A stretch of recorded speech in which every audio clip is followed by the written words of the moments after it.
Сегодня исполнилось бы 86 лет Герою Советского Союза, заслуженному работнику ФМС Виктору Ивановичу Лобанову.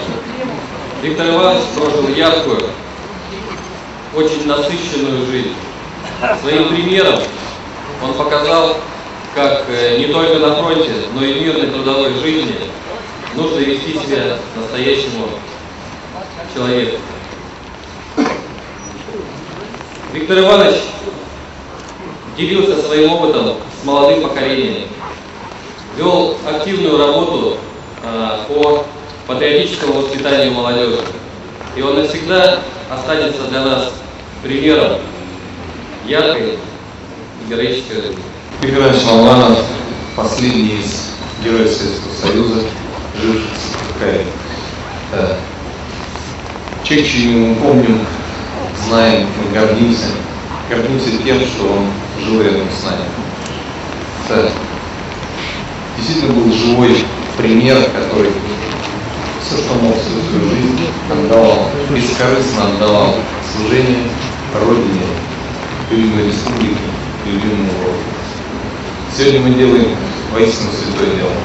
Мы сохраняем историю, сохраняем память этих людей, которые жили рядом с нами. Честь и слава нашему герою.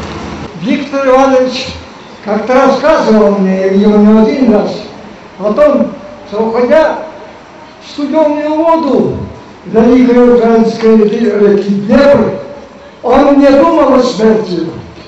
Он плыл и плыл по великой реке. Холодная вода обжигала его тело, сковывала его тело.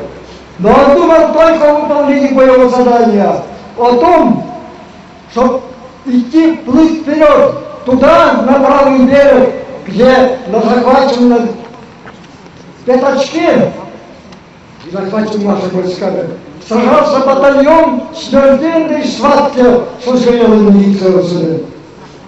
Виктор Иванович доставил боевой приказ командира полка. Раненый 18-летний солдат Виктор Иванович Лобанов совершил невозможное.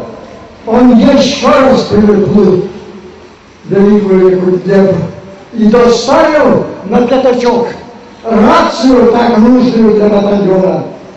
И пока не подошли земные наши силы, он сражался с горсткой бойцов, которые выжили этой схватке, и отражал атаки очень гитлеровцев. Сегодня для нас, всех родных и близких, Виктора Ивановича, моего деда, очень знаменательный и очень долгожданный день.